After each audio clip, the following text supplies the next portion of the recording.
அனைவருக்கும் வணக்கம். சற்றும் வெளியான அறிவிக்கையின்படி என்ன சொல்லியிருக்காங்கன்னா, காலை 10 மணி வரை மழைக்கு வாய்ப்புள்ள 5 மாவட்டங்கள் தான் குறிப்பாக சொல்லியிருக்காங்க. எந்தெந்த மாவட்டங்களுக்கு மழை எச்சரிக்கை, அதாவது கனமழை எச்சரிக்கை விட போகிறாங்க, எந்தெந்த மாவட்டங்களுக்கு ரெட் அலர்ட் மற்றும் ஆரஞ்சு அலர்ட் விட போகிறாங்க அப்படின்றது தான் கூடுதலாக பார்க்க போகிறோம். நம்மளோட சேனலுக்கு இப்போ தான் வந்திருக்கீங்கன்னா மறக்காமல் சப்ஸ்கிரைப் பண்ணிக்கோங்க, பக்கத்தில் இருக்க பெல் ஐக்கன் பண்ணி ஆல்ரெடி பண்ணிக்கோங்க. முக்கியமான விஷயம், வீடியோ ஸ்கிப் பண்ண போகிறாங்க, அப்போ தான் நான் சொல்கிற தகவல் வந்து முழுமையாக சேரும் உங்களுக்கு.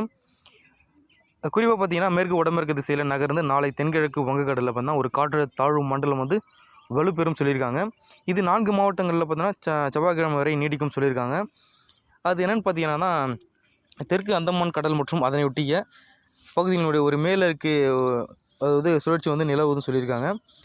இதன் தாக்கத்தால் தெற்கு அந்தமான் கடலில் ஒரு குறைந்த காற்றழுத்த தாழ்வு பகுதி உருவாகி அது வந்து மேற்கு வடமேற்கு திசையில் நகர்ந்து நாளை ஒரு தென்கிழக்கு வங்கக்கடலில் ஒரு காற்றழுத்த தாழ்வு மண்டலமாக உருவாகக்கூடும் அப்படின்ட்டு கணிச்சிருக்காங்க.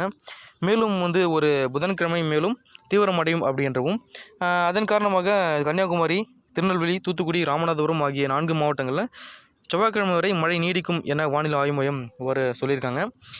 அதுக்கப்புறம் இந்த நிலையில் பார்த்திங்கன்னா, தமிழ்நாட்டில் இன்று காலை 10 மணி வரை பார்த்திங்கன்னா 5 மாவட்டங்களில், அதாவது 10 மணி வரை 5 மாவட்டங்களில் மழைக்கு வாய்ப்பு இருப்பதாக வானிலை ஆய்வு மையம் தெரிவித்திருந்த நிலையில் தற்போது எந்தெந்த மாவட்டங்கள் விடப்பட்டிருக்காங்க அப்படி தான் கூடுதலாக பார்க்க போகிறோம்.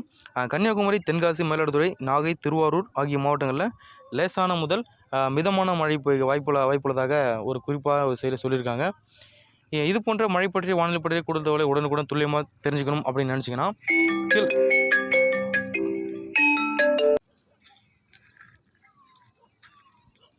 இது போன்ற வானிலை பற்றி மழை பற்றிய கூடுதலை உடனுக்குடன் துல்லியமாக தெரிஞ்சுக்கணும் அப்படின்னு நினச்சிங்கன்னா கீழே ரெட் பண்ணி செக் பண்ணி இது போன்ற வானிலை மற்றும் மழை பற்றிய கூடுதலை உடனுக்குடன் துல்லியமாக தெரிஞ்சுக்கலாம். நம்மளோட சேனலை சப்ஸ்கிரைப் பண்ணி வச்சுக்கோங்க. நன்றி, வணக்கம்.